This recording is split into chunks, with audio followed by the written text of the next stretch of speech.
কি অবস্থা তোর? ঈদের মার্কেট কি হলো? মার্কেট বড় হয়ে গেছি রে।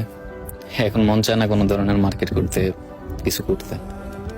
এমন একটা পর্যায়ে চলে এসেছি যে এখন ফ্যামিলির কাছে ভাই নিজের খরচের টাকাটা চাইতো না, লজ্জা লাগে। আর সেই জায়গায় মার্কেটের টাকা খুঁজবো, খুব খারাপ লাগে জানোস। আমি এমন একটা ছেলে যে আজ পর্যন্ত কিছু করতে পারলো না নিজের ফ্যামিলির জন্য, না নিজের বন্ধু বান্ধবদের লিগা, আর না নিজের আত্মীয় স্বজনদের লিগা। একটা ভালো ছেলে হইতে পারি নাই, একটা ভালো বন্ধু হইতে পারি নাই, একটা ভালো প্রিয় মানুষ হইতে পারি নাই। কারণ মার্কেট কিভাবে করবো এখন? 18 বছর বয়সটা পার হইলেই না মানুষের মার্কেট করার যে মন, ঈদ নিয়ে যে আনন্দ, সবকিছু শেষ হয়ে যাবে বুঝছস।